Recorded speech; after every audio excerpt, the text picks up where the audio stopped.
අපි ගන්නවා බාර්ලි ඇට. තැළුවා ඇට. ඇටෙත් එක්කම පලා ගත්තා නම් තමයි හොඳ. අපි ගන්නවා මිදි. පාගනවා. ඔය පිටරට හදන්නේ එහෙම. පිටරට හදන්නේ එහෙම මේකෙන් පෑගුවා නම් වෙන මොන හරි හදෙනවා. වසූරියවත් හදෙනවා ඒක පියේ. පිටරට මේක පාගලා ගන්නවා මිදි යුෂ. දැම්ම යීස්ට් පො. යීස්ට් මොනවද? යීස්ට් මොනවද හදන්නේ? මොනවද හදන්නේ? එතනෝල්. එතනෝල්ට අමතරව ඒකේ මොනවද තියෙන්නේ දැන්? මිදි යුෂ. වයින්. පැහැදිලිද දැන් මේව හැදෙන විදිය? යීස්ට් ඌමනා කොහෙන් හරි මොන කෝස්ද? ග්ලූකෝස්. දැන් ඔයාලා හිතන්නේ දැන් ශ්‍රී ලංකන් ප්‍රොඩක්ට් එකක්. let's make a Sri Lankan product, new product. Yeah boy. අවුරුදු කාලේ කජු පුහුලන් ගන්නෝ. තැළුවා සුද්ධ කරා. හරි කකුලුනුත් පෑගුවා. ඔක්කොම කරා. ඔක්කොම කරන්න තියෙන ඔක්කොම කරලා ගත්තා මේ දැන් මොනවා කරගනින්ද දන්නේ නැහැ ගෙවල් වල. රබාන ඔළුවෙන් ගහලා පළයි ඊට පස්සේ. උෆ් උෆ් උෆ්. සුද්ධ කළා ගත්තා යුෂය. දැම්මා යීස්ට් පො. මොනව වෙනවද? දැන් කසිප්පු හැම පෙරන්නේ එහෙමනේ. කසිප්පු පෙරන්නේ සීනි අරන්. දැන් උන් කියන්නේ මං අර කොවිඩ් කාලේ කඩවල වල සීනි පරිප්පුයි තමයි නැත්තේ. පරිප්පු කොහමද කනවා?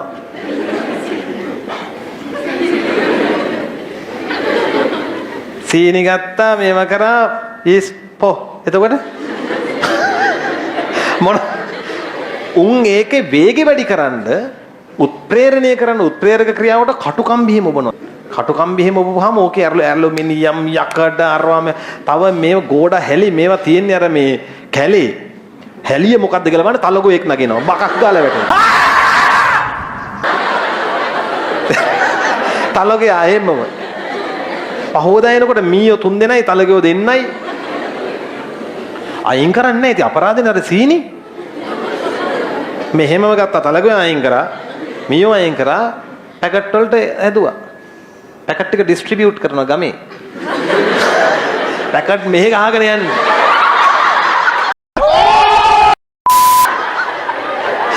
තලගෝ යා කෑවට හපන් ඒක. මුම් බේරලා ඉන්න එකම මදයි. ගම්වල. දේ සාකේ නෙමෙයි මේ සකේ. ඔය මේ සාකේ කියලා මේ තියාගන්න නැහැ. මොකද ඔයාලගේ සිලබස් එකේ ඌ සාකේ. මේවා මේ ජපන්නුන්ගේ කසිප්පු. ජපනුන්ගේ කසිප්පු තමයි මොකද්ද? ඉංග්ලන්ඩ් වල කසිප්පු වලට කියන නම තමයි වයින්. homemade products. රෂියන් කසිප්පු තමයි වොඩ්කා. ලංකාවේ කසිප්පුවට තමයි තනන්නේ නැත්තේ. ඇනිමාලියා කියලාවත් දාන්න වෙන්නේ. මන්න කියන්නේ කසිප්පු කියලා හරියන්නේ නැහැ. ඇනිමාලියා කියලා දාමු අරගෙන ඉන්න සත්තු හැටියට. හරි? भाई मारो मुझे मारो වරහන් ඇතුලේ සැකරොමයිසිස් සර්විසියේ ඇහෙන දෙම නෙමෙයි ඇත්ත දේ බලලා ලියන්න. ඇහෙන හැමදේම ඇත්ත නෙමෙයි. සැකරොමයිසිස් සර්විසියේ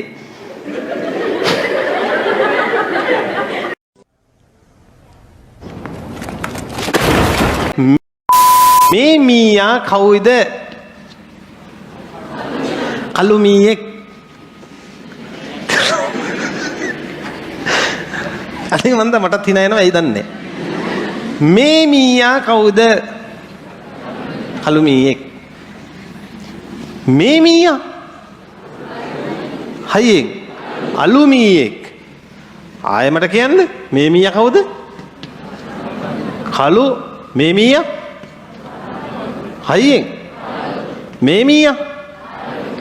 අන්න ඔයාලා එහෙම කිව්වට ඔයාලා කියන්නේ ඔයාලගේ හිතේ ඉන්න මීයා ගැන. Oh my god! Wow!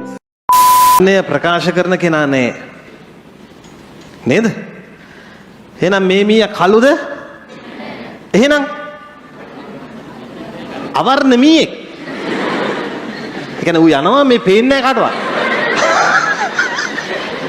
ඈ? මේ ඉන්නවා මේ වදිනවා තේරෙනවා නමුත් මීයා නැහැ. Nice. එහෙම මීයෝ ඉන්න පුළුවන් නමුත් අවර්ණ මීයෝ නැහැ. අවර්ණද සුදුද? අයියෙන් මොකෙද්ද? කළු මීයෙක්. මේ කළු මීයෙක් වෙන්න කැමැත්තෙන් ඉඳපු මීයෙක් අම්මගේ කැමැත්තට මොනව වෙලද දැන්? සුදු වෙලා. ये देख रहा है जूता आए मेरे सामने वो सट අපිට බලන්නේ වතුර ඉල්ලන්නේ ඔටුවද? ඉතින් මේ දැන් ඉන්ටර්වල් දුන්න. ඊට පස්සේ හා සීන් එකක් තියෙන්නේ. දැන් මට තියෙන ප්‍රශ්නේ කලින් එකේ මීයෝ දෙන්නෙක් තමයි අභිජනනය කරලා තියෙන්නේ. එතන ගැටලුවක් තියෙනවා. නේ? මම නොකිය හිටියට එතන ලොකු ප්‍රශ්නයක් තියෙනවා. ලොකු අභිරහසක් තියෙනවා මීයෝ දෙන්නෙක් මොනව කරගත්තද කියන එක.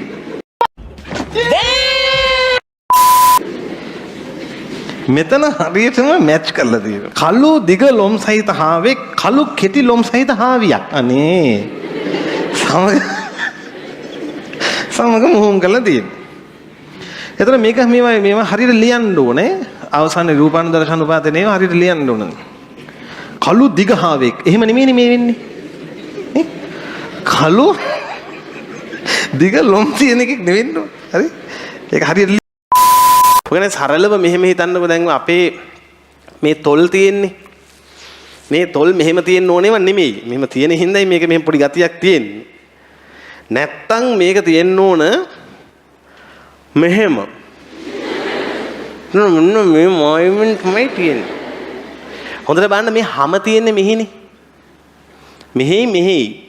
එතන මෙහෙම ට්‍රිප් එක තමයි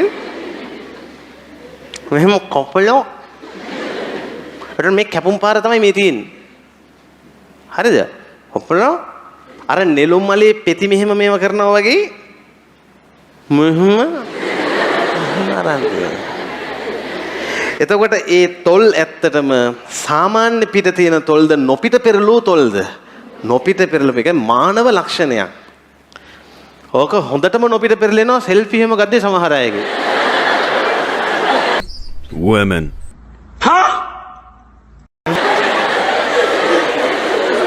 ඔයාලා දැකලා තියෙනවද වානරයින්ගේ නොපිට පෙරලිලා නැහැ. උඟට ඉන්නේ මෙහෙම.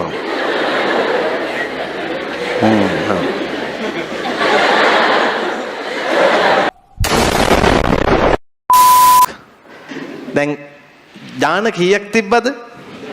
බොරු. මං ये देना කිව්වේ. ඥාන කීයක් මේ ඇඟිලි ගන්න දැහුවේ.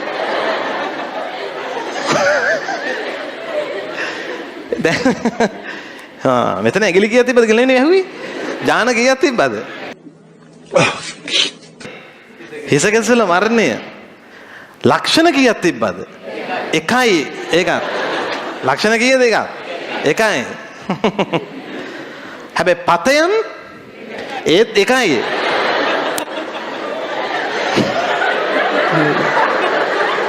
ඒ හරිය ජීවත් වෙලාම නැහැ මට පේන්නේ. එහෙනම් වර්ණ දේහ දෙකයි. එකක්වත් හරියන්නේ නැහැ නේද? තින් බලද්දි පේන ගති ලක්ෂණය. පිටින් බලද්දි පේන එක. ඇතුළට රිංගලා වර්ණ දේහවල අකුරු බලද්දි නෙමෙයි. අපිට මිනිහෙක් දිහා දැක්කම මේක කැපිටල් T සිම්පල් එහෙම පේන්නේ නැහැ. අපිට පිටින් බලද්දි පේන එකක් තියෙනවා. අන්නේ පිටින් බලද්දි පේන ගති ලක්ෂණයට අපි කියනවා මොකද්ද? රූපානුදර්ශය. හිතන්නකෝ අද පාඩමට අපේ කොච්චර දෙයක්ද කියලා. එහෙනම් මේගොල්ලන්ගේ රූපානුදර්ශකය ගැන යම් බලන්න. කළු ඔව් මෙතන කැපිටල් B දෙකක් තියෙන හින්දා කට්ට කළු නෙමෙයි. Let's go. So that was a f***ing lie. තේරෙන්න ඕන ප්‍රමුඛ එක්කෙනෙක් හිටියත් දෙන්නෙක් හිටියත් එකම ලෙවල් සමාන වචන ටිකක් දෙන්න යන්නේ සමයෝගී නම් තව සමාන වචනයක් තමයි නුමුහුම් මොනහුම් නුමුහුම් එහෙනම් නුමුහුම් කියලා මදි. පාටත් මොනවද? කියන්න වෙනවා. ඇයි?